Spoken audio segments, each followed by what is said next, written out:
Financially it was awful, I have to say, and we weren't told about, I don't think, anything really. I think probably we were told about DLA, but told about it. Because I was in hospital, it was like, well, you're in hospital so you can't claim it anyway, but we could fill the forms in and see what happens. I was quite lucky that I was aware of the benefits that were available to people, i.e. carers allowance or maybe disability living allowance for your child. Wasn't so aware of different things that we found out about subsequently. And there are lots of things out there like the DLA, like carers, there's family fund, there's lots of things that you can claim for. And I guess number one, you don't want to, because I think probably I didn't want to because I didn't believe that I needed it. I thought that we'd be here for a while and we'll come out, be fine, everything go back to normal. So I think that's probably what it was with me. I was too scared, I think. I don't need to do that because we'll be fine. But I think there is a lot of information out there, but not many people tell you it. But a lot of the support that we've had from organisations, we just found out by chance. When I was in hospital, there wasn't, to be fair, I don't think there was anybody that helped emotionally. No, there wasn't. Just the other mums, and we're all in the same boat, and we help each other, but there's no one that comes in really to chat to you. I think once a vicar came in from the chapel at the church, and I remember just thinking, well, can't deal with that at the moment, go away, which was obviously quite rude, but I just couldn't. But emotionally, no one comes to sit with you and say, well, actually, how are you getting on today? Do you know, is there anything we can do for you? And I guess it's because you don't think of yourself, you're just thinking of your child and how best you cope with your child, that actually everything else goes out the window. But it would have been nice to have somebody outside, not family, not friends, somebody I didn't know that I could just sit and, I don't know, maybe just scream at, because sometimes that's all you want to do, is just scream and get it all out. There was no counselling option made available to us.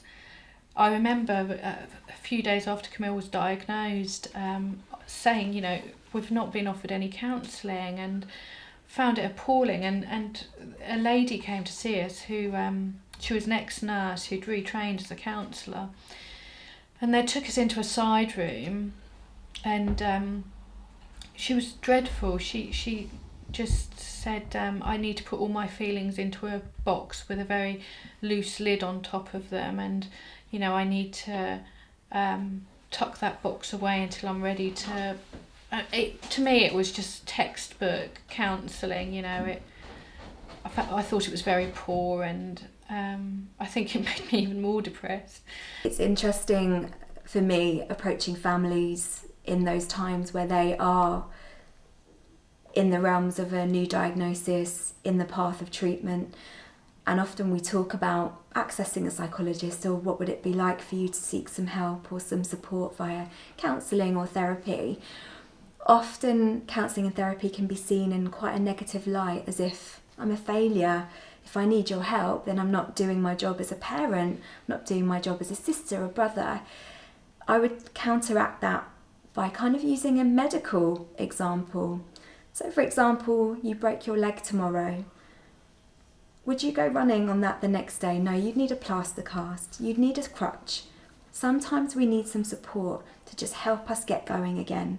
And that's what a psychologist can do. That's what a counsellor does, a therapist. We are here to think with you about your current state, not judge you, not think that, oh, you should be doing a lot better than you are. That's not the perspective that we come from. We're here to support you, kind of almost rehabilitate on that journey, help you be the best parent that you can be, the best sister, brother you can be, but also help you look after yourself in this journey. It would be a shame if our preconceptions about seeking help got in the way of those times where we really need it the most. From my perspective, it's never a sign of weakness, and in fact it's a sign of strength to go, hold on a minute, I'm not coping. I've actually never been offered any counselling at all. And I don't think, from what I know, Hannah's mum hasn't, and that's one thing that we often talk about when we see each other, that it's a shame that actually nobody offers you any counselling, and you have to seek it yourself. Where do you seek it? You go to the doctors, they think you're crazy, I think. And I just think it's a shame that there's not anything, you know, I think in hospital more. And also I think people, when you come out of hospital, tend to just leave you to it. You're all right now because you're not in hospital anymore. Danielle's sort of okay, so you're fine. So then you feel guilty about talking to people about it, because their attitude, I think, is, oh, yeah, she's fine now, don't worry about it. And that's, I think, when you need to talk more when you come out. We're often expecting people to be mind readers, and at some stage we need to take that responsibility, as difficult as it is, to go, actually, do you know what? I'm not coping, I'm not doing all right. Tell your sister, tell your brother, extended family, you need to keep an eye on me, I'm really struggling. And actually, if you need to seek help through a professional, that's good, that's valid, it's important. Because again, if you'd have broken your leg, you wouldn't be walking around on it as if it was fine. You would be experiencing pain. It's funny how we see physical problems as very different to emotional difficulties, but actually we need to use the same mechanisms to look after our emotional well-being as we do our physical well-being. Those two are in tandem, and the mind-body link is very strong, and to keep going we need to look after both. Danielle had music therapy in hospital, but they didn't carry that on when she came out.